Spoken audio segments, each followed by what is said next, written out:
Hello guys, मैं अजय मीणा स्वागत करता हूं आपका एक बार फिर से आपके अपने YouTube channel study with Ajay agro में।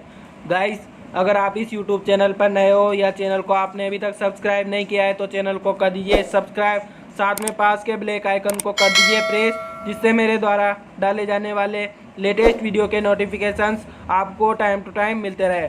गाइस, आज के वीडियो में हम मेघ या बादल पर चर्चा करेंगे या और ये क्या जो अपने क्लास 11th है इसका जो चैप्टर नंबर 2 है उसका एक टॉपिक है, यानी कि पार्ट 5 है आज, और उसमें हम मेघ या बादल या फिर क्लाउड के बारे में चर्चा करेंगे।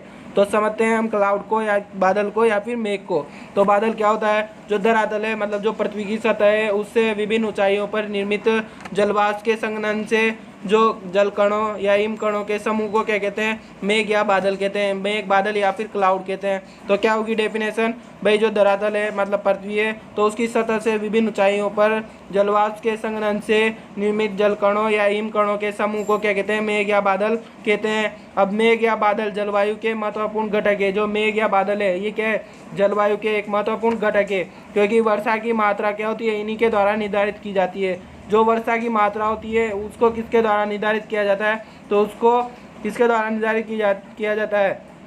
मेघ या बादल के द्वारा ही किया जाता है, निर्धारित किया जाता है। अब अगला जो पॉइंट है वो है मेघ या बादल निम्नलिखित प्रकार के होते हैं। जो मेघ या बादल होते हैं वो क्या होते हैं? कई प्रकार के होते हैं, निम्नलिखित प्रकार के होते हैं। तो बादल क्या होते हैं? कई प्रकार के होते हैं। उनके बारे में हम देखते हैं कौन कौन से प्रकार के ये होते हैं।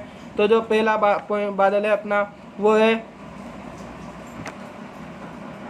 तीतर पंछी या फिर पक्षाब मेघ। क्या है पहला जो अपना? तीतर पंछी या फिर पक्षाब मेघ, या इसी को क्या कहते हैं? Cirrus cloud. क्या कहते हैं इसी को? एक सीरस क्लाउड। और सीरस क्लाउड की जो इस पे लेंगे वो क्या है? लिख रहा हूँ मैं आपके लिए। सीरस क्लाउड क्या होगी?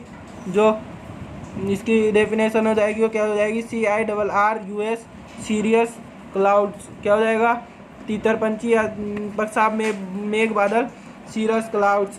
और जो सीरस क्लाउड होते हैं ये क्या होते हैं? इस प्रकार के बादल क्या होते हैं? वातावरण में सर्वाधिक ऊंचाइयों पर पाए जाते हैं। जो तीतर पंछी बादल होते हैं या पक्षाब मेघ या सीरस मेघ जो सीरस क्लाउड्स होते हैं वो क्या होते हैं? सर्वाधिक ऊंचाइयों पर, सबसे ऊंची जो ऊंचाई पर क्या पाए जाते हैं, जिस कारण से यह बादल पक्षियों के पंखों के समान क्या करते हैं? दिखाई देते हैं। मतलब जो पक्षियों के पंख होते हैं उनके समान क्या होते हैं? दिखाई देते हैं अपन को। तो इसीलिए इन्हें क्या कहते हैं? तीतर पंछी या फिर पक्षाब मेघ कहते हैं। क्या कहते हैं इनको? तीतर पंछी या फिर पक्षाब मेघ कहते हैं। क्यों कहते हैं इनको? और ये तो ये क्यों कहते हैं तीतर पंछी या पक्षाब मेघ? भाई ये क्या होता है? सर्वाधिक ऊंचाइयों पर पाए जाते हैं, और इसी कारण इनके जो ये बादल है क्या होते हैं? बहुत छोटे दिखाई देते हैं, मतलब पक्षियों के तरह के पक्षियों के पंखों के समान दिखाई देते हैं। इसीलिए इन्हें क्या कहते हैं? तीतर पंछी या फिर पक्षाब में बादल कहते हैं। अगला जो है वो क्या है? इसी का पॉइंट है, और इसमें क्या है? तो ये बादल क्या होते हैं? वर्षा के कणों से निर्मित होते हैं, इसीलिए सफ़ेद रंग से के दिखाई देते हैं। जो ये बादल है, मतलब जो तीतर पंछी बादल है वो क्या होते हैं? वर्षा के रंग के क्या होते हैं? सफ़ेद, वर्षा के बर्फ़ के कणों की तरह क्या होते हैं? बर्फ़ के कणों से क्या होते हैं? निर्मित होते हैं, इसीलिए जो सफ़ेद रंग के दिखाई देते हैं। भाई जो ये बादल होते हैं कौन से? तीतर पंछी बादल।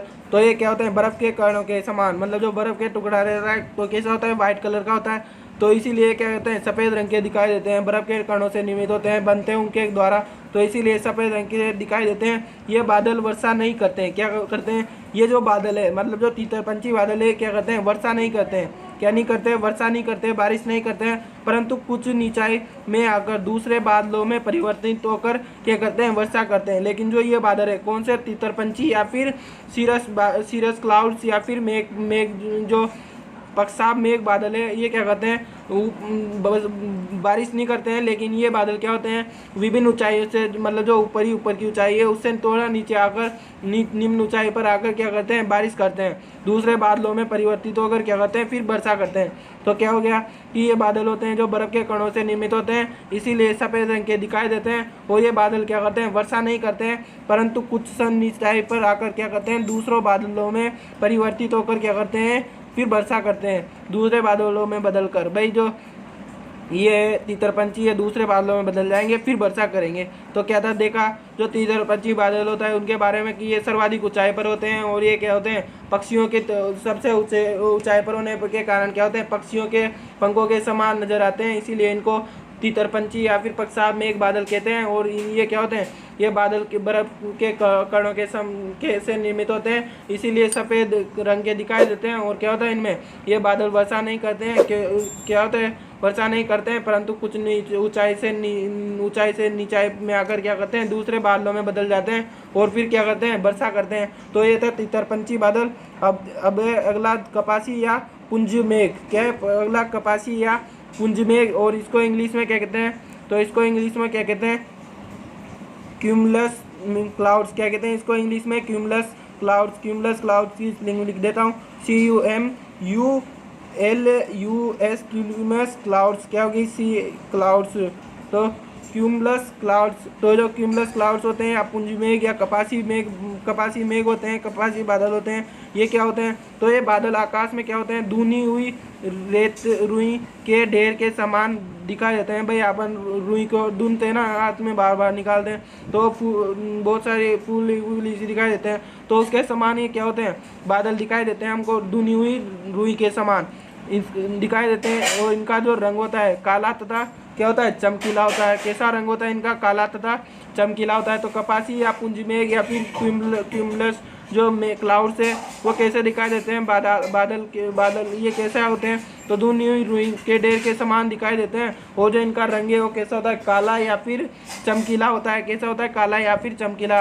तो कैसा होता है, जो भाई ये बादल आकाश में धुनी हुई रुई के ढेर के समान दिखाई देते हैं, और इनका रंग काला या फिर चमकीला होता है। इन बादलों का ऊपरी भाग कैसा होता है, गुंबदाकार होता है। कैसा होता है, गुंबदाकार होता है, फूल गोभी के समान होता है। जैसे कि फूल गोभी फूल रही है ना, जैसा क्या होता है, इनका जो ऊपरी भाग होता है गुंबदाकार होता है। क्या होता है, गुंबदाकार होता है, मतलब ऐसे ऐसे निकले रहते हैं बादल, देखा होगा आपने। तो गुंबदाकार होता है इनका जो ऊपरी भाग होता है। कैसा होता है, गुंबदाकार इनका ऊपरी भाग होता है। और आगे अब यह बादल गर्जना अधिक करते हैं। अगर शाम से रात तक बने रहे तो वर्षा होने की संभावना क्या होती है, अधिक होती है।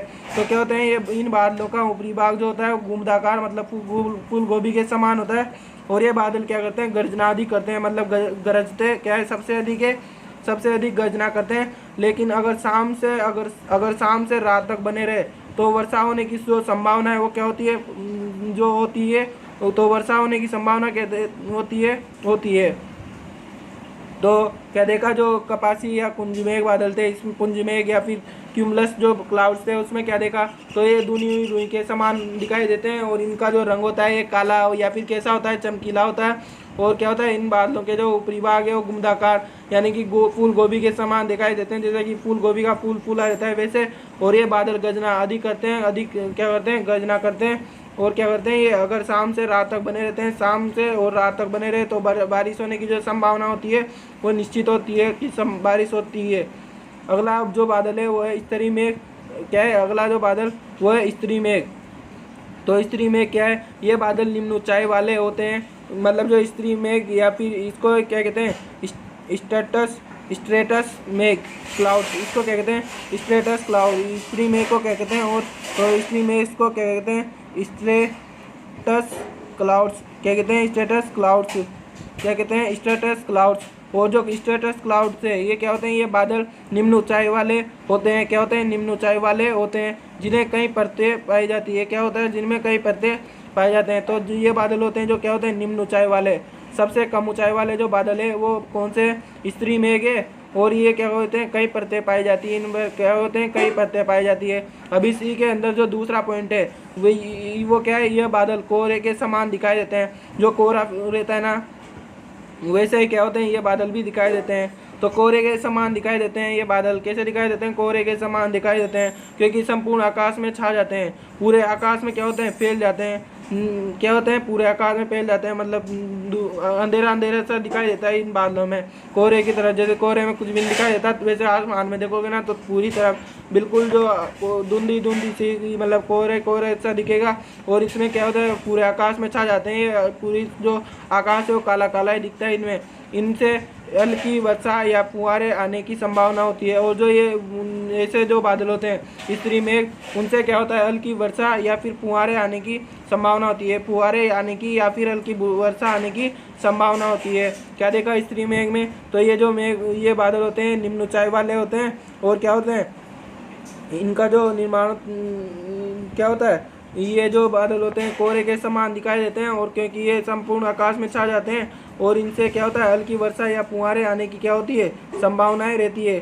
तो ये थे स्त्री मेघ या स्ट्रेटस क्लाउड्स। अब अगला जो है वो क्या है, जलमेघ। जो चौथा है वो है जलमेघ। जलमेघ, तो जो जलमेघ है वो उसके बारे में देखते हैं। तो अगला जो बादल है वो है जलमेघ। और जलमेघ क्या होता है, तो इस प्रकार के बादलों से सर्वाधिक वर्षा होती है। जो सर्वाधिक वर्षा होती है वो किसके द्वारा होती है, तो जलमेघ के द्वारा होती है। और जो जलमेघ है, जल बादल है, मतलब ये क्या होता है, जल ही भरा रहता है इनमें। तो इस प्रकार के बादलों से क्या होती है, सर्वाधिक वर्षा होती है। और इस प्रकार के बादल मध्यम ऊंचाई में ही पाए जाते हैं। तो मध्यम ऊंचाई पर पाए जाते हैं, ना तो निम्न ऊंचाई पर, ना अधिकतम ऊंचाई पर। ये क्या पाए जाते हैं, मध्य ऊंचाई में, मतलब उन दोनों के बीच में पाए जाते हैं। तो मध्य ऊंचाई पर ये वाले बादल पाए जाते हैं। और क्या होता है, अब क्या है, मेघ और कोहरे में अंतर स्पष्ट करेंगे। तो क्या कौन कौन से बादल देखा है, जो पहला देखा था वो क्या देखा, तितरपंखी। ये किसके समान होते हैं, जो पक्षी होते हैं उनके जो पंख होते हैं उसके समान दिखाई देते हैं, इसीलिए तितरपंखी कहते हैं। और दूसरा देखा था वो कपासी या पुंज मेघ देखा था। तो रुई के समान दिखाई देते हैं। तो उसको क्या कहते हैं, कपासी या पुंज मेघ कहते हैं। और जो स्त्री मेघ थे उनको क्या है, निम्न ऊंचाइयों पर पाए जाते हैं। और इनका जो ये क्या है, स्त्री में क्या होते हैं, तो जो निम्न ऊंचाइयों पर पाए जाते हैं। और क्या करते हैं ये, तो ये बादल कोहरे के समान दिखाई देते हैं, क्योंकि संपूर्ण आकाश में क्या होते हैं, छा जाते हैं। इनसे हल्की वर्षा या फुहार होने की क्या होती है, संभावना होती है। और फिर लास्ट में देखा जलमेघ। और इस प्रकार के बादलों से सर्वाधिक वर्षा होती है जलमेघ से। और इस प्रकार के जो बादल होते हैं मध्यम ऊंचाई में पाए जाते हैं, क्या होते हैं। अब जो लास्ट टॉपिक है अपना वो है मध्यम या मेघ या फिर कोहरे में डिफरेंस। क्या है, मेघ या फिर कोहरे में अंतर देखेंगे। तो क्लाउड्स एंड कोहरे में जो अंतर है वो देखेंगे। तो क्लाउड और कोहरे में क्या क्या अंतर होते हैं ये देखते हैं। तो कि एक तरफ मेघ है यानी कि क्लाउड है, और एक तरफ क्या है, कोहरा यानी कि फॉग है। तो इनमें दोनों में अंतर डिफरेंस कर लेते हैं। तो ठीक है, जो एक तरफ है वो मेघ है, और दूसरी तरफ क्या है, वो है दूसरी तरफ क्या है, कोहरा यानी कि फॉग है। तो जो मेघ में पहला पॉइंट है वो क्या है, मेघ का निर्माण धरातल से अधिक ऊंचाई पर उपस्थित जलवाष्प से होता है। जो मेघ का निर्माण यानी कि बादलों का निर्माण होता है वो किससे होता है, जो पृथ्वी से अधिक ऊंचाई पर जो जलवाष्प होती है, उस सबसे जो पृथ्वी की सबसे अधिकतम ऊंचाई पर जो जलवाष्प के कण होते हैं उनसे क्या होता है, मेघ का निर्माण होता है अधिक ऊंचाई पर उपस्थित जलवाष्प से। और जो जबकि कोहरे का निर्माण होता है वो धरातल के आसपास उपस्थित जलवाष्प से होता है। जबकि जो कोहरे का निर्माण होता है वो कहाँ से हो रहा है, जो पृथ्वी के आसपास उपस्थित जलवाष्प से, उससे क्या होता है, कोहरे का निर्माण होता है। तो ये कोहरे के डिफरेंट है। अब जो बादल है, बादल से क्या होती है, वर्षा होती है। जो मेघ है उससे क्या होती है, वर्षा होती है। जबकि कोहरे से वर्षा नहीं होती है। जो कोहरा है उससे क्या होती है, वर्षा नहीं होती है। तो ये दूसरा पॉइंट हो गया। तीसरा पॉइंट है, मेघ के जल कणों की मोटाई अधिक होती है। तो जो मेघ के जो जल कण है उनकी मोटाई क्या होती है, अधिक होती है। भाई जो बारिश होती है उनकी जल कणों की मोटाई क्या होती है, अधिक होती है। जबकि कोहरे के जल कणों की मोटाई क्या होती है, जल कणों की मोटाई अधिक होती है। जबकि जो कोहरा है उसके जो जल कणों की मोटाई है वो कैसी होती है, कम होती है। सॉरी, यहाँ पे जो मोटाई अधिक है इसको कम कर लेना आप, यहाँ पे काट के मिस्टेक हो गई तो इसको कम कर लेना।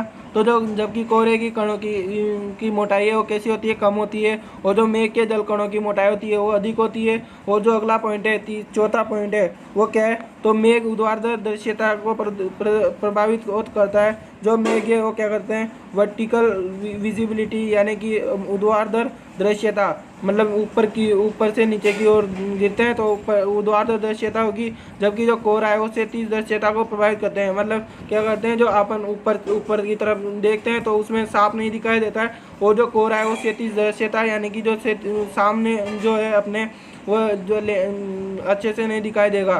तो जो क्या हो गया, तो जो ये होता है जो क्या नाम से मेघ होते हैं वो ऊर्ध्वाधर को प्रभावित करते हैं, मतलब आसमान में हम इनके कारण नहीं देख सकते हैं। और जबकि जो कोहरा होता है उसके क्षैतिज दृश्यता को प्रभावित करते हैं, मतलब सामने की तरफ अपन नहीं देख सकते हैं। तो क्या हो गया, ऊर्ध्वाधर दृश्यता मतलब ऊपर की तरफ नहीं देख सकते अच्छे प्रकार से, और जो कोहरा होता है उससे क्षैतिज दृश्यता प्रभावित होती है।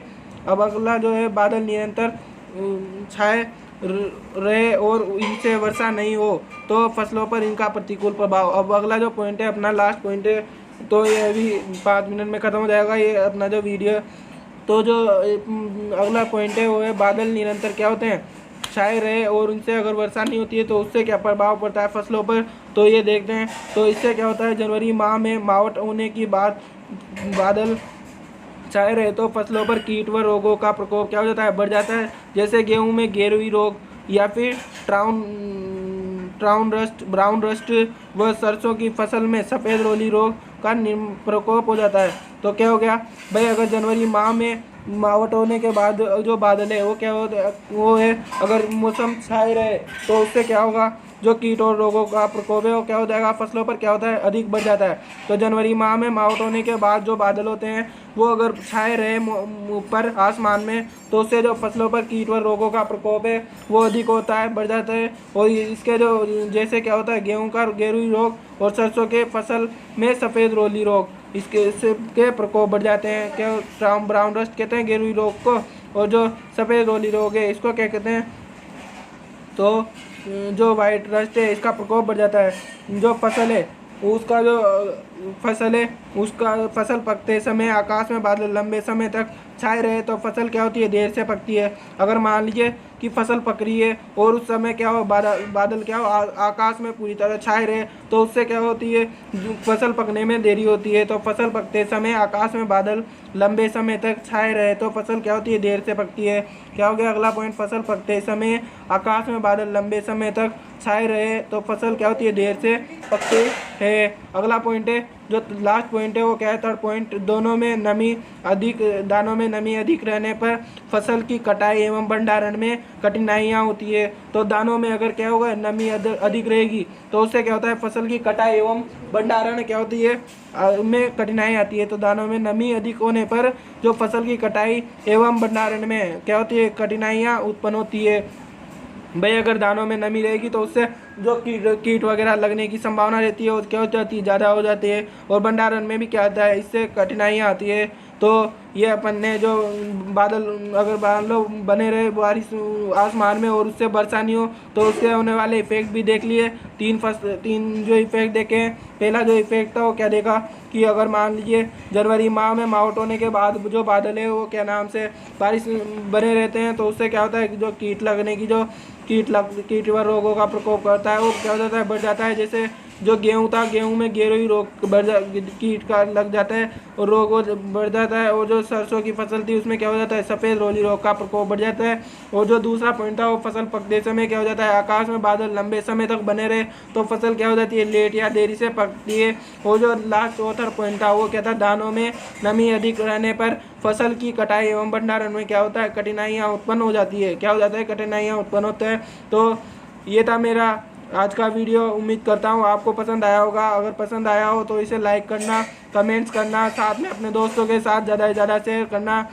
और इसके नोट्स प्राप्त करने के लिए आप हमारे व्हाट्सएप और टेलीग्राम ग्रुप से ज्वाइन हो सकते हैं, जिसका लिंक मैं आपको डिस्क्रिप्शन बॉक्स में प्रोवाइड कराऊंगा, वहां से आप ज्वाइन हो सकते हैं। इसी के साथ हमारे फेसबुक और इंस्टाग्राम अकाउंट से भी ज्वाइन हो सकते हैं। धन्यवाद, थैंक यू। मिलते हैं इसी के अगले टॉपिक के साथ नए वीडियो में।